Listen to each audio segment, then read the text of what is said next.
B.Ed notes विभिन्न राज्यों के सभी विश्वविद्यालयों के छात्रों और विभिन्न परीक्षाओं की तैयारी में सहायता के लिए तैयार किए गए हैं। कृपया लाइक, शेयर और कमेंट करें। B.Ed नोट B.Ed 1 सेंट year. Paper 4 pedagogy of economics, अर्थशास्त्र का शिक्षा शास्त्र। Bloom's taxonomy of instructional objectives. Meaning: broad long-term goals of education reflect the overall philosophy and vision of what education should achieve in a society or nation. They answer the question, why do we educate? Example: to develop responsible citizens, to promote national integration, to prepare individuals for life and work. Meaning: broad long-term goals of education reflect the overall philosophy and vision of what education should achieve in a society or nation. They answer the question, why do we educate? Example: to develop responsible citizens, to promote national integration, to prepare individuals for life and work. शैक्षिक उद्देश्य शिक्षा की दीर्घकालिक और व्यापक अभिप्रेत दिशाओं को दर्शाते हैं। ये समाज की आवश्यकताओं और मूल्यों के आधार पर तय होते हैं। एजुकेशनल ऑब्जेक्टिव्स, शैक्षिक अभिप्राय बटा उद्देश्य। Meaning: more specific than aims but still broad. These are goals for particular levels of education, e.g., school level, college level. They guide curriculum planning, syllabus design, and policy decisions. Example: to enable students to acquire scientific temper, to develop communication skills in learners, to promote critical and creative thinking at the secondary level. शैक्षिक उद्देश्य शिक्षा की दीर्घकालिक और व्यापक अभिप्रेत दिशाओं को दर्शाते हैं। ये समाज की आवश्यकताओं और मूल्यों के आधार पर तय होते हैं। एजुकेशनल इंस्ट्रक्शनल ऑब्जेक्टिव्स, निर्देशात्मक उद्देश्य। Very specific, measurable and short term objectives set by the teacher for a lesson और topic, directly linked to teaching and learning outcomes. They answer the question, what will the student be able to do after the lesson? Instructional objectives, निर्देशात्मक उद्देश्य। Very specific, measurable and short term objectives set by the teacher for a lesson और topic, directly linked to teaching and learning outcomes. They answer the question, what will the student be able to do after the lesson? Instructional objectives, निर्देशात्मक उद्देश्य।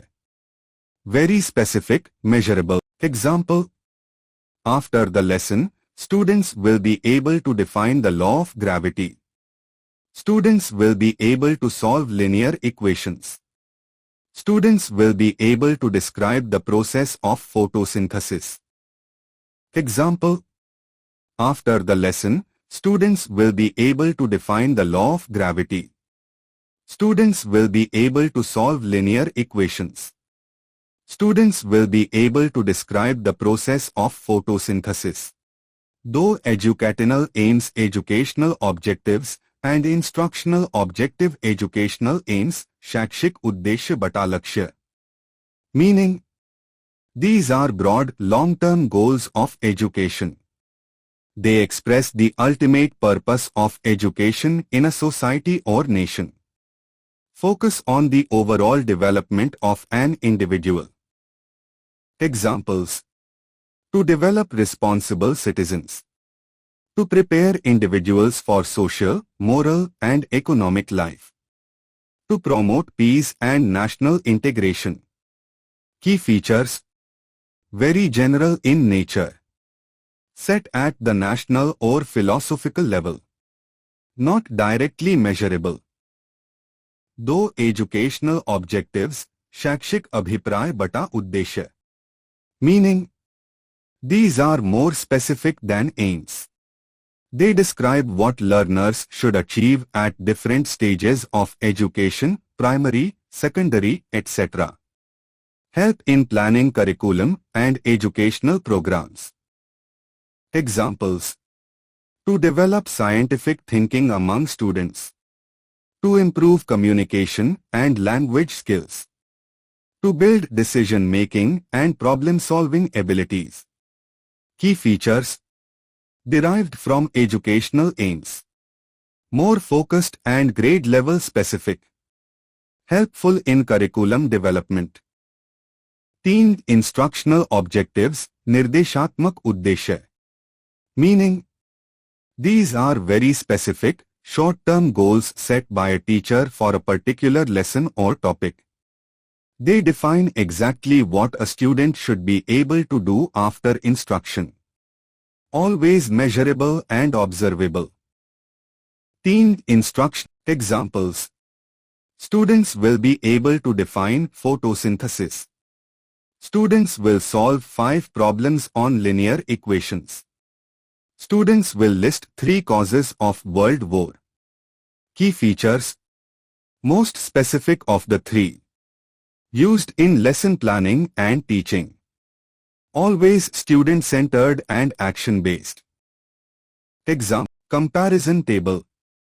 Aspect: educational aims, educational objectives, instruction.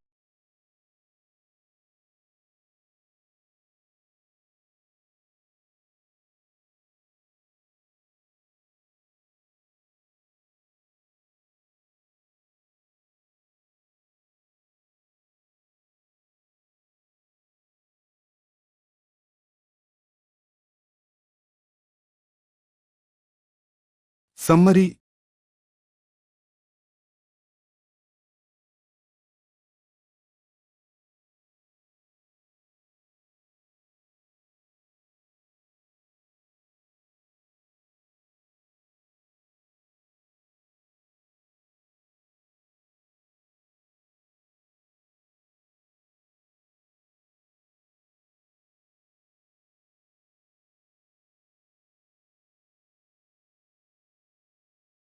Taxonomy. Taxonomy का अर्थ होता है किसी चीज का संगठित वर्गीकरण. ब्लूम की टैक्सोनॉमी शिक्षा के उद्देश्यों को 3 क्षेत्रों, डोमेन्स में बांटती है. 1. ज्ञानात्मक क्षेत्र, कॉग्निटिव डोमेन. केंद्र बिंदु मस्तिष्क, सोचने समझने की क्षमता, ज्ञान और बौद्धिक कौशल. 1. ज्ञानात्मक क्षेत्र, कॉग्निटिव डोमेन. यह क्षेत्र ज्ञान और सोचने की क्षमताओं से जुड़ा है. टैक्सोनॉमी. टैक्सोनॉमी का अर्थ होता है किसी चीज का संगठित वर्गीकरण. ब्लूम की टैक्सोनॉमी शिक्षा के उद्देश्यों को 3 क्षेत्रों, डोमेन्स में बांटती है. 1. ज्ञानात्मक क्षेत्र, कॉग्निटिव डोमेन. केंद्र बिंदु मस्तिष्क, सोचने समझने की क्षमता, ज्ञान और बौद्धिक कौशल. स्तर अंग्रेजी नाम हिंदी में अर्थ. उदाहरण: 1. रिमेंबरिंग याद करना छात्र गांधीजी के जन्म की तिथि बताएगा. 2. अंडरस्टैंडिंग समझना छात्र पर्यावरण संरक्षण के महत्व को समझाएगा. 3. अप्लाइंग प्रयोग करना छात्र सूत्रों का उपयोग कर गणितीय प्रश्न हल करेगा. 4. एनालाइजिंग विश्लेषण करना छात्र एक कविता का भाव स्पष्ट करेगा. 5. इवैल्यूएटिंग मूल्यांकन करना छात्र एक निर्णय की समीक्षा करेगा. 6. क्रिएटिंग सृजन करना छात्र एक नई कहानी लिखेगा या परियोजना तैयार करेगा. 1. ज्ञानात्मक क्षेत्र, कॉग्निटिव डोमेन. यह क्षेत्र ज्ञान और सोचने की क्षमताओं से जुड़ा है. ब्लूम्स रिवाइज्ड टैक्सोनॉमी के 6 स्तर, निचले से उच्च स्तर तक. स्तर अंग्रेजी नाम हिंदी अर्थ. उद्देश्य का उदाहरण: 1. रिमेंबर स्मरण करना छात्र स्वतंत्रता संग्राम की तिथियां याद करेगा. 2. अंडरस्टैंड समझना छात्र जलवायु परिवर्तन को समझाएगा. 3. अप्लाई प्रयोग करना छात्र व्याकरण के नियमों को वाक्यों में प्रयोग करेगा. 4. एनालाइज विश्लेषण करना छात्र एक कहानी के चरित्रों का विश्लेषण करेगा.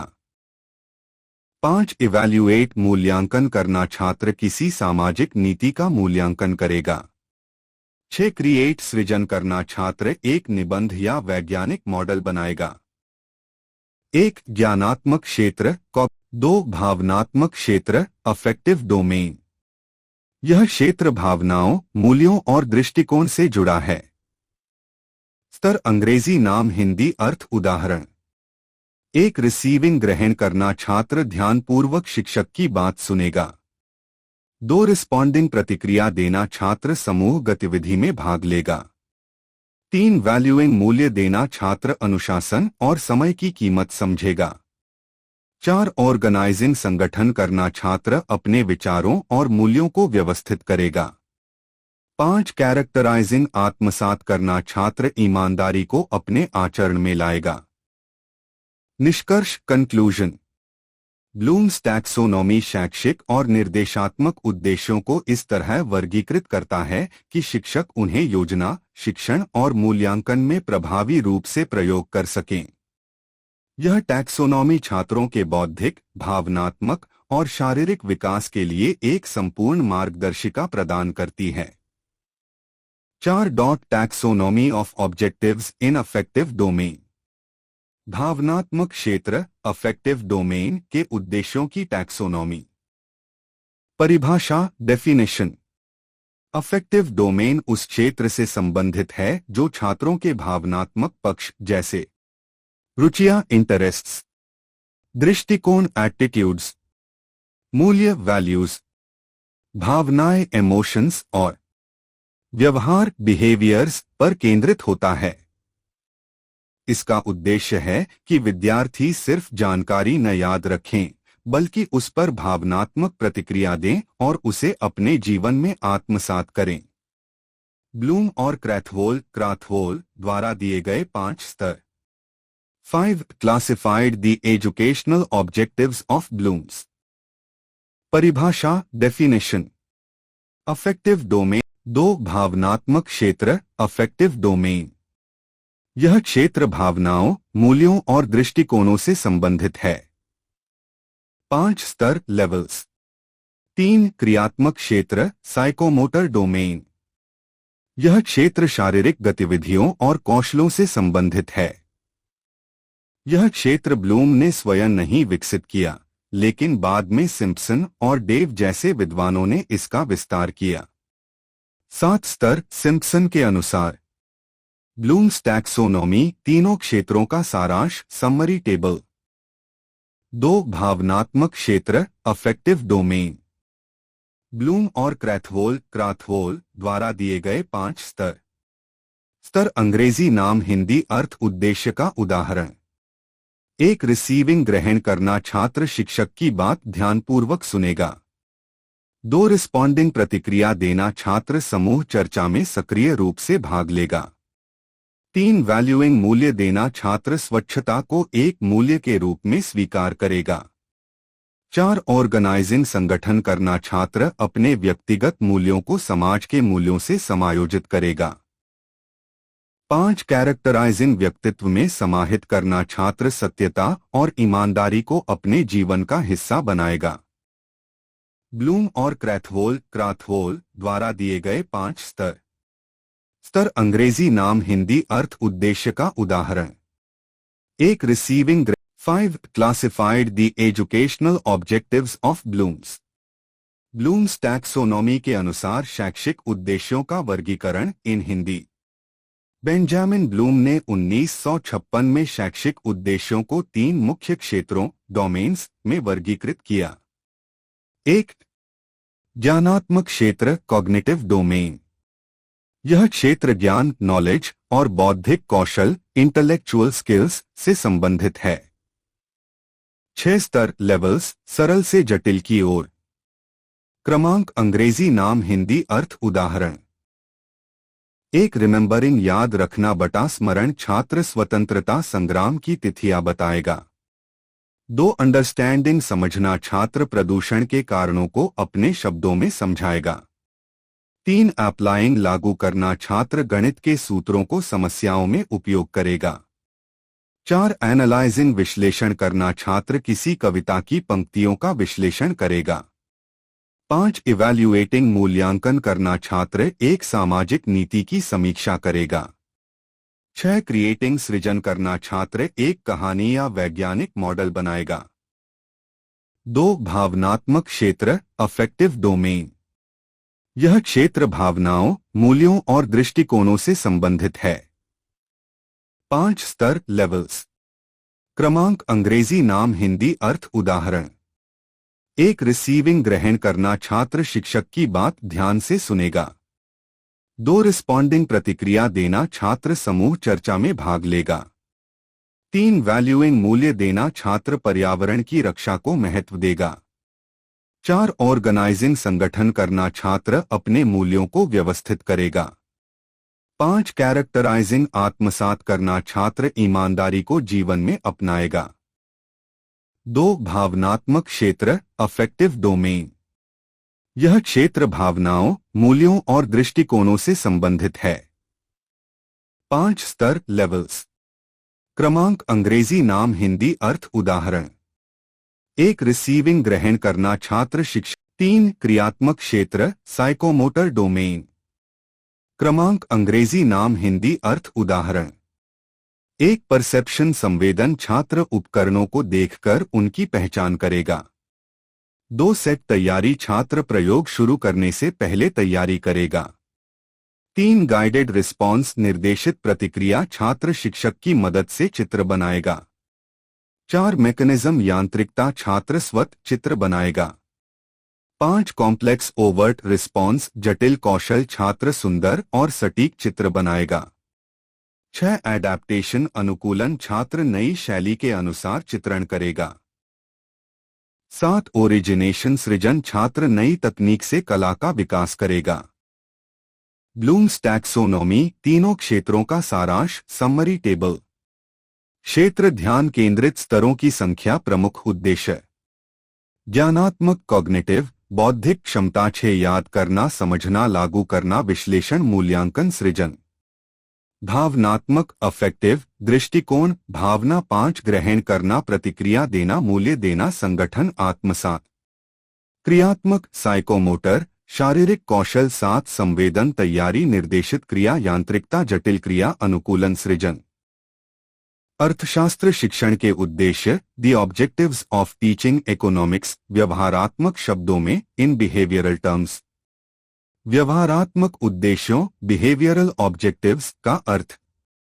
व्यवहारात्मक उद्देश्य वे होते हैं जो स्पष्ट रूप से बताते हैं कि विद्यार्थी क्या करेंगे या कर सकेंगे, जिससे यह मापा जा सके कि उन्होंने कुछ सीखा या नहीं। ये उद्देश्य मापन योग्य मेजरेबल और प्रदर्शन आधारित परफॉर्मेंस बेस्ड होते हैं। मुख्य उद्देश्य behavioural objectives of teaching economics in Hindi. 1 ज्ञान का विकास नॉलेज डेवलपमेंट।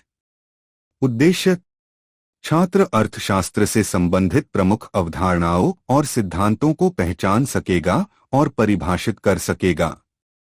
उदाहरण छात्र मांग और आपूर्ति की परिभाषा बताएगा। छात्र आर्थिक विकास और आर्थिक वृद्धि में अंतर स्पष्ट करेगा। 2 समझ विकसित करना अंडरस्टैंडिंग। 2 समझ विकसित करना अंडरस्टैंडिंग।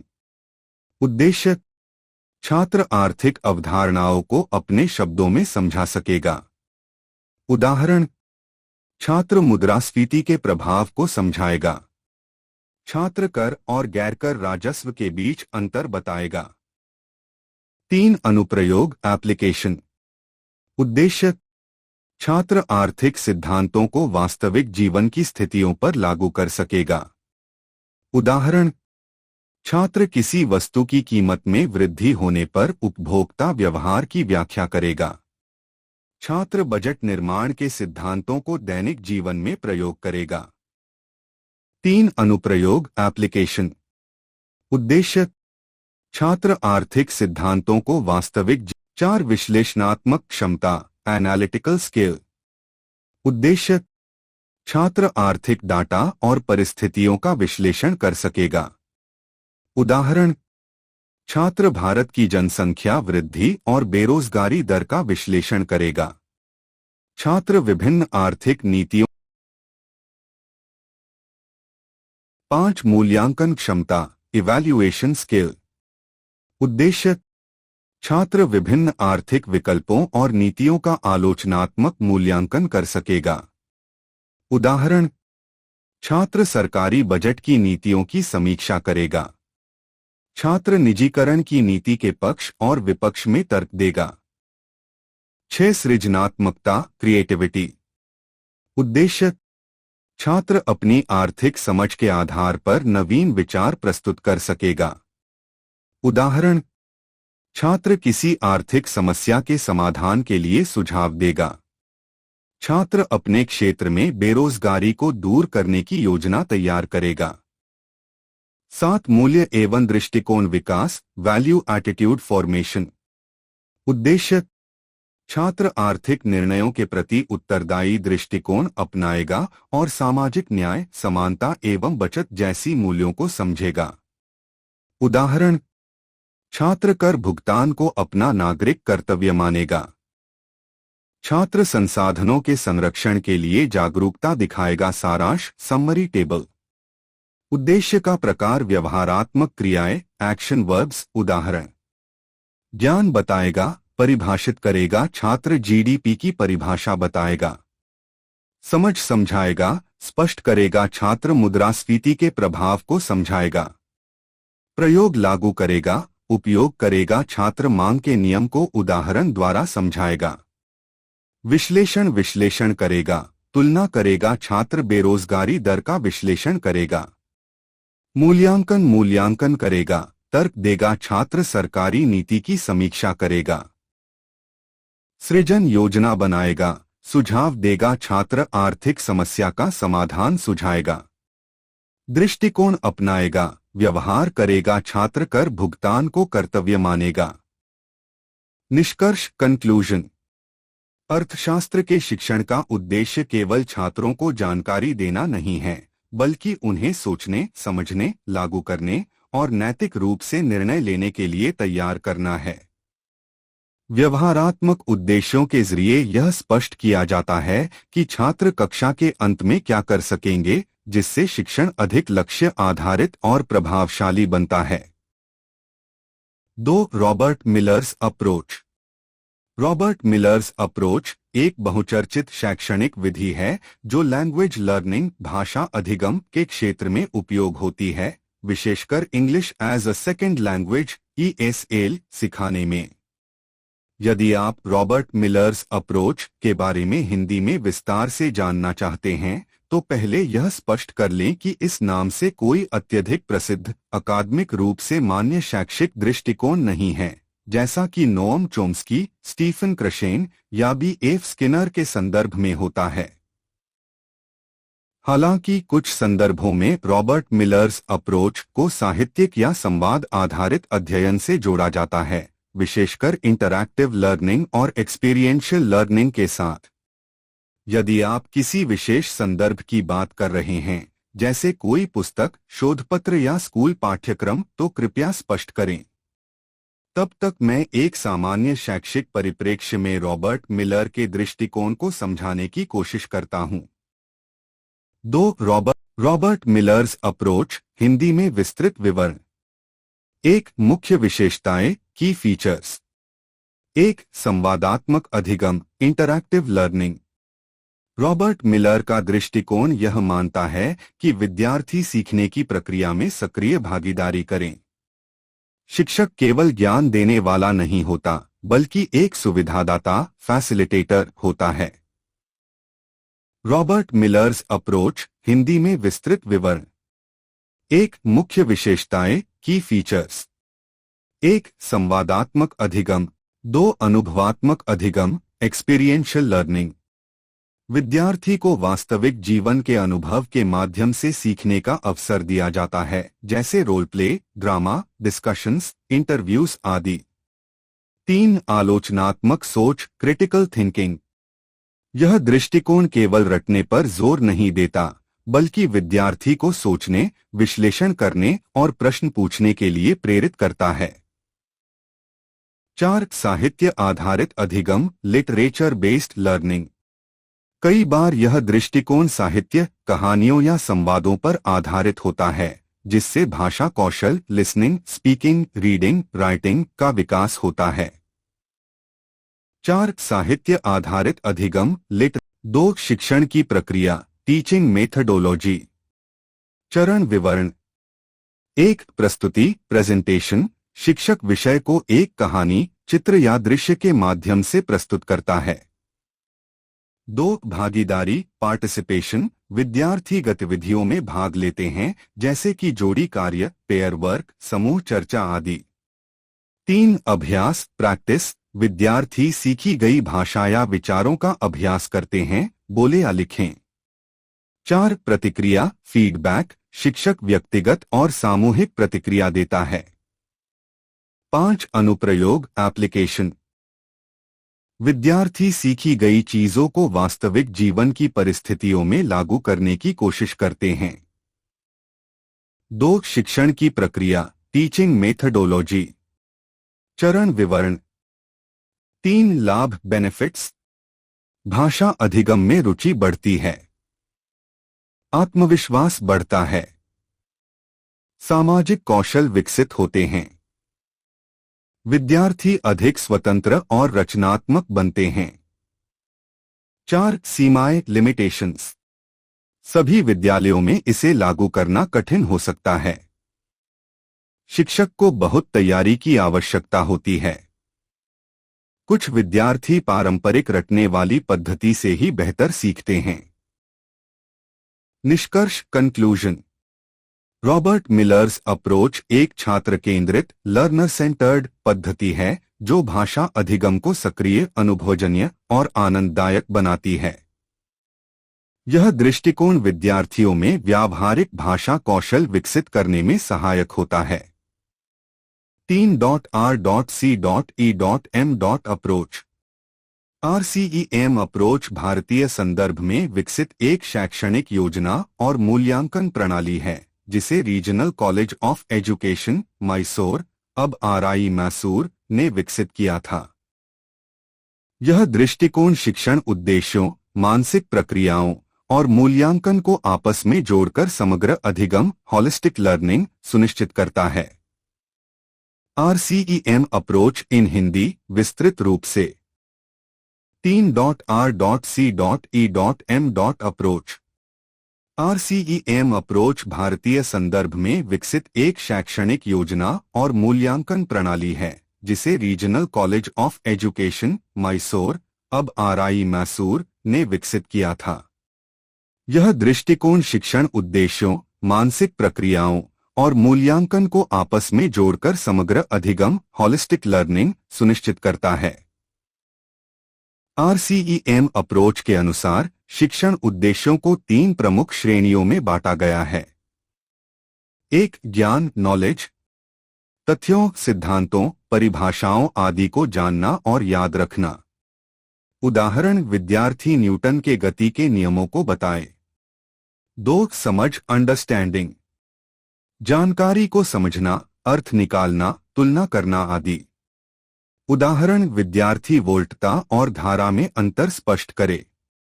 3. अनुप्रयोग एप्लीकेशन। सीखी गई जानकारी को नए परिप्रेक्ष्य में उपयोग करना। उदाहरण विद्यार्थी ओम के नियम को प्रयोग में लगाए। RCE मेंटल प्रोसेसेस इन RCEM अप्रोच 13 मानसिक प्रक्रियाएं। मानसिक प्रक्रिया विवरण 1. नॉलेज तथ्यों और सूचनाओं को याद रखना। 2. कॉन्सेप्चुअलाइजेशन अवधारणाओं को बनाना और समझना। 3. इंटरप्रिटेशन जानकारी का अर्थ निकालना। 4. एप्लीकेशन ज्ञान को व्यावहारिक रूप से लागू करना। 5. एनालिसिस जानकारी को टुकड़ों में विभाजित करके अध्ययन करना। 6. सिंथेसिस विभिन्न जानकारियों को जोड़कर नया बनाना। 7. इवैल्यूएशन किसी विचार या जानकारी का मूल्यांकन करना। 8. रीजनिंग तर्क द्वारा निष्कर्ष निकालना। 9. प्रॉब्लम सॉल्विंग समस्याओं को हल करने की क्षमता। 10. डिसीजन मेकिंग विकल्पों में से निर्णय लेना। 11. क्रिएटिविटी नवीन और मौलिक विचार उत्पन्न करना। 12 कम्युनिकेशन विचारों को अभिव्यक्त करना। 13 ऑब्जर्वेशन देखना, पहचानना और नोट करना। इवैल्यूएशन इन RCEM अप्रोच, मूल्यांकन प्रक्रिया। RCEM में मूल्यांकन का उद्देश्य सिर्फ अंक देना नहीं है, बल्कि यह पता लगाना है कि विद्यार्थी ने सीखने के उद्देश्य किस हद तक प्राप्त किए हैं। मूल्यांकन के प्रकार। पूर्व मूल्यांकन, प्री इवैल्यूएशन, विद्यार्थियों के पूर्व ज्ञान का आकलन। निरंतर मूल्यांकन, फॉर्मेटिव इवैल्यूएशन, शिक्षण के दौरान निरंतर फीडबैक द्वारा सुधार। समापन मूल्यांकन, सम्मेटिव इवैल्यूएशन, शिक्षण के अंत में संपूर्ण प्रदर्शन का आकलन। मूल्यांकन के चरण। उद्देश्य। 1 उद्देश्य निर्धारण, मानसिक क्षमताओं के अनुसार शिक्षण उद्देश्य निर्धारित करना। 2 गतिविधियां, उद्देश्यों के अनुसार शिक्षण गतिविधियां नियोजित करना। 3 मूल्यांकन उपकरण जैसे प्रश्नपत्र, गतिविधि मूल्यांकन, मौखिक प्रश्न आदि का प्रयोग। 4 प्रतिक्रिया, विद्यार्थियों के प्रदर्शन पर आधारित सुधार और पुनः योजना। मूल्यांकन के चरण। उदाहरण। उद्देश्य, विद्यार्थी जल चक्र की व्याख्या कर सके। मानसिक प्रक्रिया, इंटरप्रिटेशन, गतिविधि, चित्र देखकर जल चक्र को समझाना। मूल्यांकन, एक चित्र के आधार पर जल चक्र को वर्णन करने के लिए कहें। निष्कर्ष, कंक्लूजन। R.C.E.M अप्रोच उद्देश्यों को स्पष्ट करता है, मानसिक प्रक्रियाओं पर आधारित होता है, मूल्यांकन को शिक्षण का अभिन्न हिस्सा मानता है, एक व्यवस्थित और वैज्ञानिक विधि है शिक्षण और अधिगम के लिए। प्रिय विद्यार्थियों, कृपया इन वीडियो का लिंक अपने सभी मित्रों और सहपाठियों के साथ साझा करें।